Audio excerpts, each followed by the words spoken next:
اعوذ باللہ من الشیطان الرجیم بسم اللہ الرحمن الرحیم۔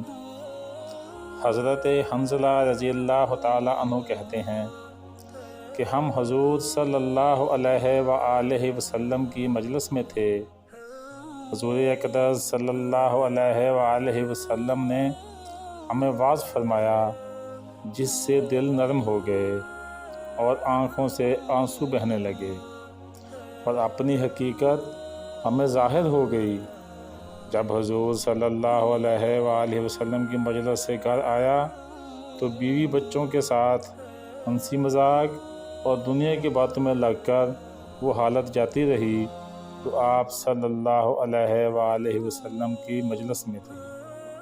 دفعتاً خیال آیا کہ پہلے کس حال میں تھا اور اب کس حال میں ہو گیا۔ میں نے اپنے دل میں کہا کہ میں تو منافق ہو گیا ہوں کہ حضور صلی اللہ علیہ وآلہ وسلم کی مجلس میں کیا حال تھا اور گھر آ کر کیسی حالت بدل گئی۔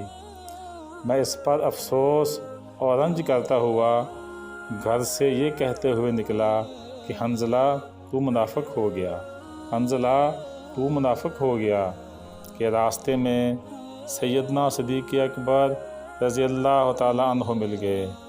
پوچھا کیا بات ہے؟ انہوں نے اپنا حال کیا سنایا کہ جب حضور صلی اللہ علیہ وآلہ وسلم کے مجلس میں ہوتے ہیں تو آپ صلی اللہ علیہ وآلہ وسلم ہم سے جنت اور دوزخ کا تذکرہ بیان کرتے ہیں تو ہم لوگ ایسے ہوتے ہیں گویا وہ دونوں یعنی جنت اور دوزخ ہمارے سامنے ہیں، اور جب وہاں سے واپس آ جاتے ہیں تو بیوی بچوں اور جائیداد وغیرہ کے دھندوں میں پھنس جاتے ہیں۔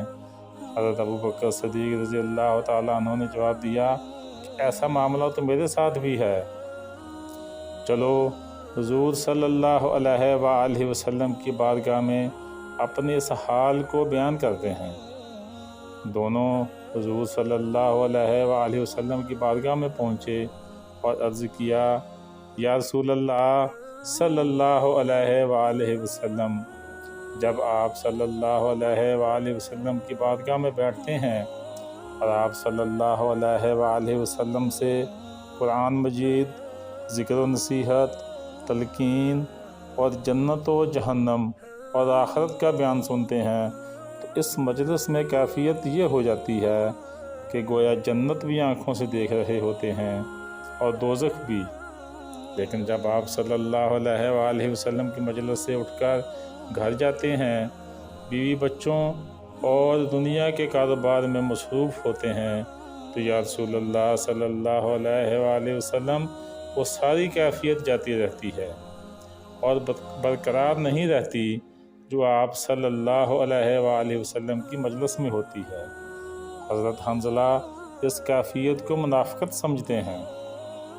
حضور صلی اللہ علیہ وآلہ وسلم نے ارشاد فرمایا، اس ذات کی قسم جس کے قبضے میں میری جان ہے، اگر تمہارا ہر وقت وہی حال رہے جیسا میرے سامنے ہوتا ہے تو فرشتے تم سے بستروں اور راستوں میں مصافحہ کرنے لگیں۔ لیکن حنزلہ بات یہ ہے کہ وقت کی بات ہے۔ اللہ تعالیٰ سے دعا ہے کہ اللہ پاک ہمیں دین اسلام میں غور و فکر کرنے کی توفیق عطا فرمائے، آمین۔